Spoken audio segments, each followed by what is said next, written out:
জাতিসংঘে আজকে নজিরবিহীন অর্থাৎ একটা হিস্টোরিক্যাল ডে গেল বলতে গেলে, কারণ বিশেষ করে প্যালেস্টাইনের জন্য আজকে জাতিসংঘের স্থায়ী যে সদস্যগুলা এর মধ্যে একমাত্র যুক্তরাষ্ট্র ছাড়া সবাই প্যালেস্টাইনকে স্বীকৃতি দিয়ে দিচ্ছে। এটা একটা হিস্টোরিক্যাল মোমেন্ট। বাট এখন দ্য কোয়েশ্চন ইজ, এর মানে কি প্যালেস্টাইন আগামীকাল স্বাধীন হয়ে যাবে?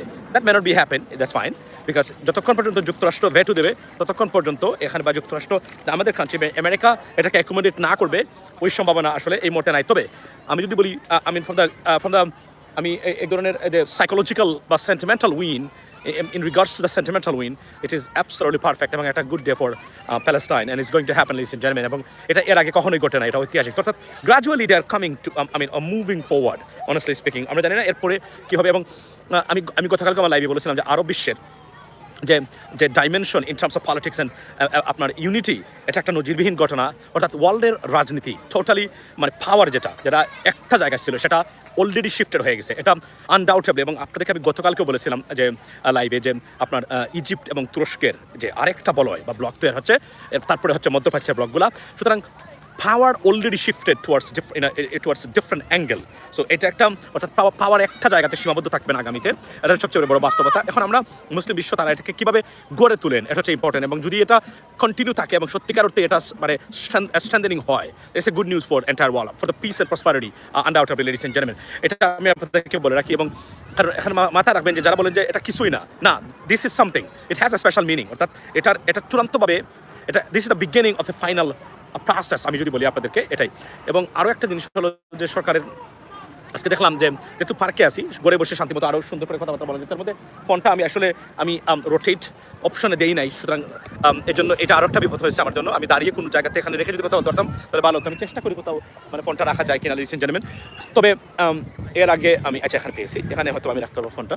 আমি দেখি আরও একটা জিনিস হলো যে আজকে যুক্তরাষ্ট্র বাংলাদেশকে বলেছে, বাংলাদেশের যে কথাটা আমি সবসময় বলে থাকি যে বাংলাদেশের রাষ্ট্রীয় ক্রয় বিক্রয়ে স্বচ্ছতা। এবং আজকে আমেরিকা বাংলাদেশের বর্তমান সরকারকে সাপোর্ট দিয়েছে তারা। সেটা হলো যে তারা বলছে বর্তমান গভর্নমেন্টকে, তারা অর্থাৎ বাংলাদেশের প্রাকৃতিক সম্পদ রক্ষাতে এই সরকার অন্য ধরনের এক ভূমিকা পালন করতে, অর্থাৎ কোনো ধরনের অস্বচ্ছতা নাই এই আপনার ক্যাটাগরিতে।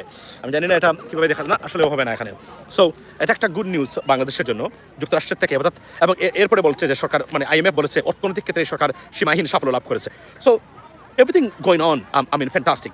অনলি প্রবলেম আপনাদের জন্য সেটা হলো যে আমাদের রাজনৈতিক দলগুলো, এই যে জাতিসংঘে আমাদের রাজনৈতিক দলগুলোর প্রতিনিধি নিয়ে এসেছেন বাংলাদেশের ট্যাক্স পেয়ার্সের মানে, অর্থাৎ বাংলাদেশের মানুষের পয়সায় যে যাদেরকে নিয়ে এসেছেন। আমি with due respect, Mirza Fakhrul Islam Saheb আছেন বিএনপির আন্তর্জাতিক বিষয়ক আপনার একজন সদস্য। সো এবং আখতার হোসেন আছে, তারপরে আছে আপনার জামায়াতের আব্দুল্লাহ তাহের আছে। প্রশ্ন হলো যে এরা এখান থেকে কি শিখবেন? এরা কি শিখবেন কিছু, নাকি খালি এসে যাবেন, ঘুরতে পিকনিক করে যাবেন, নাকি শিখবেন যে গণতন্ত্র, আইনের শাসন, মানবাধিকার এবং দেশের স্টেবিলিটির জন্য কি করতে হয়, নাকি গিয়ে আবার বিষ ছড়াবেন একে অপরের বিরুদ্ধে?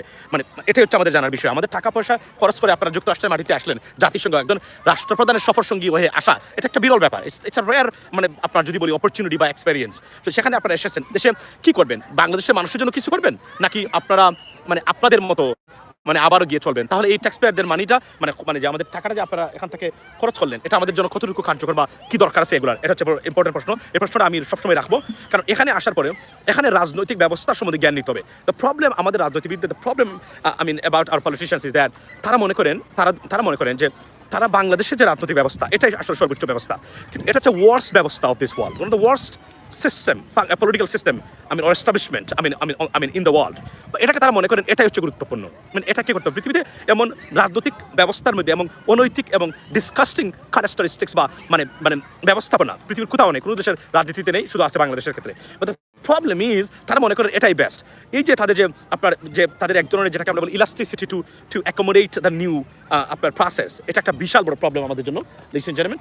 সো আমি মনে করি যে এত টাকা পয়সা খরচ করে এসেছেন, নতুন কিছু যদি শিখতে পারেন, নিতে পারেন বাংলাদেশের জন্য, টাকাটা উৎসল হবে। আর না হলে আপনারা এসেছেন, এসে আপনাদের দলীয় নেতাকর্মীদের সাথে এখানে ঘষাঘষি করবেন, মাজা করবেন, দাওয়াত খাবেন আর আলোচনা করবেন আর কিলকিলে হাসবেন। আমরা এটা চাই না, বাংলাদেশের মানুষ এগুলো আর চায় না। তারপরে এসেছেন আপনারা, সেখান থেকে হলো যে দেখলাম যে টাকা আওয়ামী লীগের সময় রিজার্ভ চুরি হয়েছিল, সেখান থেকে $81 মিলিয়ন, মানে আজকে বর্তমান সরকার তারা রিকভার করেছে। That's another great sign. এবং আরও একটা বিষয় আমি আপনাদের সাথে সামনে তুলে ধরতে চাই, সেটা হচ্ছে যে গণ অধিকার পরিষদ এবং এনসিপি তারা ঐক্যবদ্ধ হচ্ছেন। মানে এনসিপির ভবিষ্যৎ আমি লিখে দিয়েছিলাম যেদিন তারা সালমান মুক্তাদিরকে বলেছিলেন তাদের দলে অন্তর্ভুক্ত করার জন্য, আহ্বান জানিয়েছিলেন মানে 5 জন বা 6 জনের মধ্যে একজন হওয়ার জন্য, কারণ তাদের রাজনৈতিক জ্ঞান নিয়ে আমার প্রশ্ন তুলছিল। একটা নেগেটিভ ক্যারেক্টারের মানুষ সালমান মুক্তাদির, ইয়াস জুলাইতে তার কিছু ভূমিকা আছে, এটা সব সময় না, উপস্থিত সময় কিছু ভূমিকা তার পালন করেছিল। এখানে তারা তাকে আমন্ত্রণ জানিয়েছে রাজনৈতিক দলে আসার জন্য। সে কি রাজনীতি বুঝে? সে কি রাজনীতি করেছে কখনো? বা এই রাজনীতির সময় তার কোনো ইন্টারেস্ট আছে কিনা? সেদিন থেকে বুঝেছিলাম যারা এনসিপি পরিচালনা করবেন অন্তত এই জায়গাতে ফেল মারবেন। আজকে এসে দেখেন এত কিছু কথা থাকার পরেও তারা বর্তমানে এখন গণ অধিকারের মানে এসে তারা এনসিপি তারা খুঁজছেন শুধুমাত্র ভালো কিছু মানুষের মানে সংযোজনের অভাবের কারণে এনসিপির আজকের এই অবস্থা। এবং এনসিপির ফিউচার নিয়ে আমি আবার বলি, আমি একটু সংকটাপন্ন। যদিও আমরা মনে করি তরুণ নেতৃত্ব যারা আছে এদেরকে রাখতে হবে জুলাই যোদ্ধাদের, কেননা তাদের অবদান ভুলে যাওয়া যাবে না এবং তাদেরকে ধ্বংস হতে কখনোই দেওয়া যাবে না, কারণ এদেরকে রাখতে হবে আমাদের মাঠে। Fardin, come here. Look, this is Fardin. Look, Fardin কিভাবে আসছে দেখেন না আপনারা। Hello Fardin, come here. Say hello, come here. না দৌড়। এই যে আচ্ছা, সো সবচেয়ে বড় জিনিস হলো এটা হলো মানে গুরুত্বপূর্ণ বিষয়। জাতিসংঘে আমাদের মানে প্রধান উপদেষ্টা he is heading two new York right now, along with this guest, ladies and gentlemen. Fardin, come here. Look at Fardin. Fardin is running. Go over there. Go. No, you cannot go there. Let him finish first. Fardin, you go to sliding and come back. So এটাই হলো মানে important. আমি আসলে জানেন তো আমি সারাদিন ফারদিনের সাথে মানে ফারদিনকে নিয়ে উইকেন্ড স্বাভাবিকভাবে আমাদের সময় পাচ্ছি না। সে ঘুরা চললো, অনেকগুলো কাজ করছে, ট্রেন চললো। সো বাস্তবতা হলো এই জায়গাতে লেডিস এন্ড জেন্টলম্যান। এবং এখানে একটা জিনিস বলি যে এই সরকারের অনেক সফলতার মধ্যেও রাজনৈতিক স্থিতিশীলতা আমাদের দেশে না থাকার কারণে আমরা বিপদগ্রস্ত। এবং আমাদের যে সমস্যাটা দেখা দিয়েছে সেটা হচ্ছে যে রাজনৈতিক দলগুলোর অনৈক্যের কারণে ফেসিবাদের উকিঝুঁকি তারা জটিকা মিছিল দেয়, তারা 2 দিন পরে জটিকা মিছিল কীভাবে দেয়, কেন দেয়, এটা আশ্চর্যের ব্যাপার। তবে আমি মনে করি আমাদের বিএনপি জামাত যদি ঐক্য থাকে, আমি সবসময় বলে আসছি আমি যে রাজনীতিতে কতটা জ্ঞান রাখি, আমি সরি এটা বলবেন যে নিজের মানে প্রশংসা নিজেই করতেছেন, সরি আমি কাজী ইবান ভাই এখানে আছেন, আরও আছেন অনেকেই। টু বি অনেস্ট, আমি যতগুলো প্রেডিকশন করেছিলাম অতীতে কোন প্রেডিকশনটা ওয়েন রং আমাকে আপনারা জানান। আমি এনসিপির ভবিষ্যৎ লিখে দিয়েছিলাম, দেখেন আজকে এনসিপি এসে গণ অধিকার পরিষদে লুকাতে বাধ্য, অথচ তাদের একটা ফিউচার ব্রাইট ফিউচার থাকার কথা, কিন্তু যে ভুলের কারণে রং মানুষদেরকে নিয়ে রং রাজনীতি করার কারণে। সেকেন্ড থিং হলো আমি আপনাদেরকে বলছি যে ফেসিজম বাংলাদেশে পুনঃপ্রতিষ্ঠা হতে পারে যদি জামাত বিএনপির মানে অনৈক্যের ভিতরে আবারও বিষ এবং তাদের একে অপরের মাংস খায় তারা, এটার থেকে তারা। এবং একটা জিনিস মাথায় রাখতে হবে যে আমি দেখি আমি ঘৃণা করি এইসব প্রচেষ্টাকে, সেটা কি জানেন, এই যে এর সাথে হের মানে অ্যালায়েন্স, তার সাথে তার জোট, তাকে 20টা দেবো তাকে 30টা দেবো। This is not a democracy, this is not a democratic process, this is a disgusting process and এক ধরনের political dysfunctional, the sign of the political ডিসফাংশনালিটি।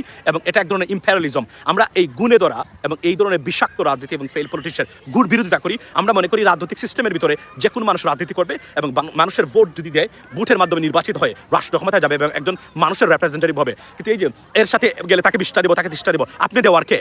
মানে এই যে দেওয়া দেবী, এটাই হচ্ছে গুণে ধরা। আমি মির্জা ফখরুল ইসলাম আলমগীর সাহেব এবং যারা এসেছেন আব্দুল্লাহ আবু তাহের, আপনারা এখান থেকে যদি কিছু শিখে যান আমেরিকা থেকে, সেখানে মানুষের এই যে ট্যাক্স পেয়ার গরিব মানুষের টাকাগুলো খরচ করে আপনারা লাক্সারিয়াস ফ্লাইট এবং বিজনেস ক্লাসে চড়ে মানে আমেরিকাতে আসছেন, সেই পয়সাটা আপনার উসল হবে। সরি, আমরা এখন বাংলাদেশকে রিপ্রেজেন্ট করি, কারো মুখের দিকে তাকিয়ে কথা বলার সময় আর নেই, অনেক হয়েছে, এবার এগুলো আর হবে না।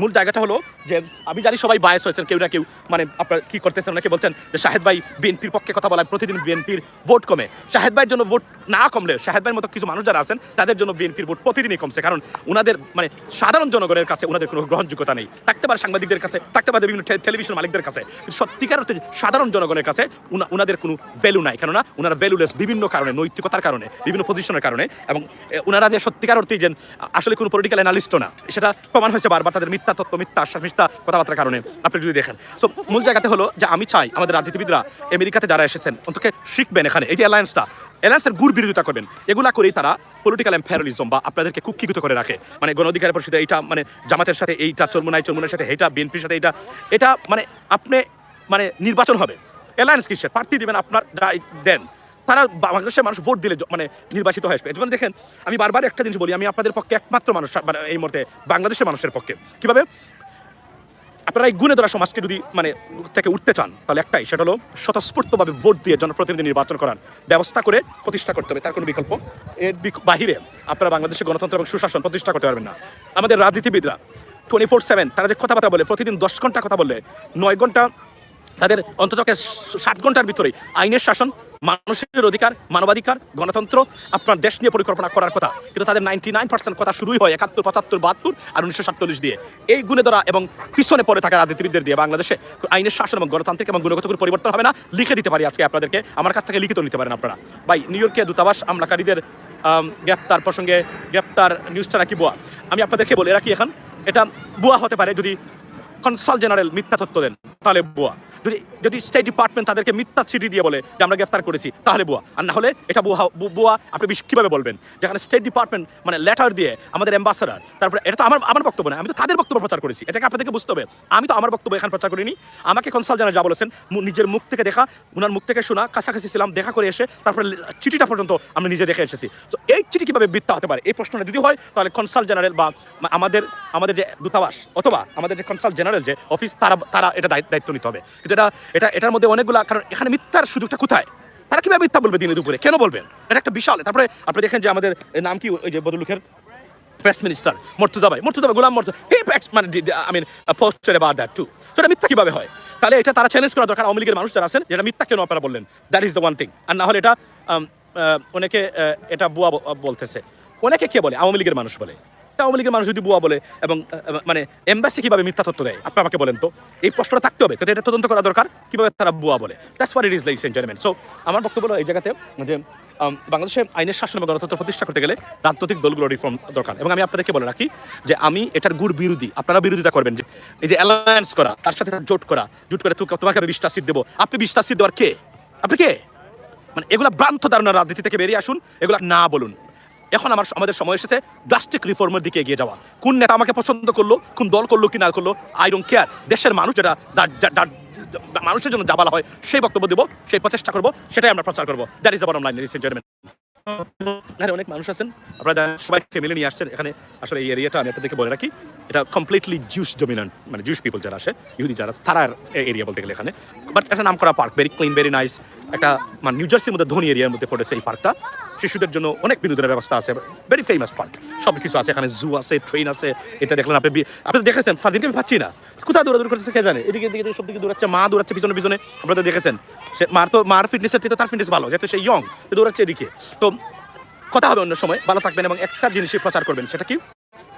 আইনের শাসন, ভোটাধিকার, আর এই অ্যালায়েন্স, আর আপনার জুটবদ্ধতা, আর এই যে কুক্ষিগত করে রাখা বাংলাদেশের মানুষের রাজনৈতিক ব্যবস্থার অধিকারকে এলিট শ্রেণীর। আমি আপনাকে বলি, ডাকসু আমাদের চোখের সামনে দেখিয়ে দিয়েছে দিনমজুরের ছেলে ডাকসুকে ঢাকা বিশ্ববিদ্যালয়ে ছাত্র সংসদকে প্রতিনিধিত্ব করতেছে। এর চেয়ে বড় অ্যাচিভমেন্ট আপনাদের জন্য আর হতেই পারে না। লেডিস এন্ড জেন্টলম্যান, এলিট শ্রেণীকে না বলুন, সাধারণ মানুষের অধিকার এবং তাদেরকে রাজনীতি প্রতিষ্ঠা করতে সহায়তা করুন, even though if you don't like them. That is the bottom line, ladies and gentleman. Have a blessed day. Don't forget to subscribe or support channel news Bangla. এখানে বলে রাখি, এখন তো অনেক সময় হয়ে গেছে লাইভ, বাট তারপরে যারা অনেকক্ষণ ধরে অপেক্ষা করতেছেন, জয়েন করলেন, অসংখ্য ধন্যবাদ। এখানে বলে রাখি আবারও যে জাতিসংঘে এবার যা ঘটেছে ঐতিহাসিক। অনেকে বলবেন কিছুই হবে না, হবে।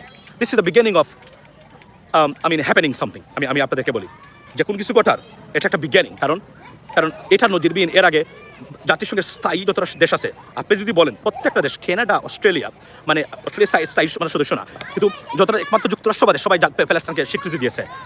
প্যালেস্টাইনকে স্বীকৃতি দিলে কি হবে? এটা সমস্যার সমাধান হবে, পৃথিবীটা শান্ত হবে। আমরা we do support Israeli Jewish states security, prosperity and protection, from any kind of terrorism or terrorist activities, but at the same time এই প্রচেষ্টাটা genocide got to be stopped in Palestine, ladies and gentleman. So ভালো থাকবেন সবাই, কথা হবে অন্য সময় ইনশাল্লাহ। আর বলে রাখি যে বিশ্ব রাজনীতি পরিবর্তিত হচ্ছে।